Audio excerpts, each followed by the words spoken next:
एक तरफ लॉकडाउन से तो दूसरी तरफ पेट्रोल डीजल की बढ़ी हुई कीमतों से आम जनता लगातार परेशान है और पेट्रोल डीजल की बढ़ती हुई कीमतों को लेकर भाजपा के पास रटा रटाया एक ही जवाब है। अंतर्राष्ट्रीय स्तर पर तेल की कीमतें बढ़ने के चलते पेट्रोल डीजल के दामों में इजाफा हो रहा है और जब अंतर्राष्ट्रीय स्तर पर तेल के दाम गिरेंगे तो पेट्रोल डीजल के दाम भी कम होंगे। इतना ही नहीं, भाजपा विधायक कृष्णा गौड़ ने तो आम जनता को पेट्रोल डीजल की बात न करने की सलाह देते हुए यह तक कह डाला कि आम जनता घर पर रहे और सुरक्षित रहे तो ज्यादा बेहतर है।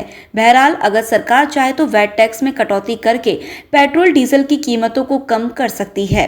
देखिए, अंतर्राष्ट्रीय बाजार में जब कीमतें बढ़ती हैं तो पेट्रोल डीजल की कीमतें बढ़ती हैं और इसमें हमेशा से यही बात सामने आती रही है कि अंतर्राष्ट्रीय बाजार की कीमतें कम होंगी तो पेट्रोल डीजल की कीमतें कम होंगी। इस समय चूंकि कर्फ्यू लगा हुआ है, कोविड का पूरे देश में लॉकडाउन लगातार राज्यों में हुआ है और ऐसे समय में लोग कम से कम गाड़ियों का, वाहनों का उपयोग करें। यह भी लोगों को विचार करना चाहिए कि अगर वैसे तो किसी के हाथ में है नहीं, सरकारों के हाथ में बहुत कम है क्योंकि अंतर्राष्ट्रीय कीमतें बढ़ी हैं, लेकिन ऐसे समय में यदि हम घर में रहेंगे तो हम लॉकडाउन का पालन भी कर पाएंगे और हमारा जीवन भी हमारा सुरक्षित रह पाएगा।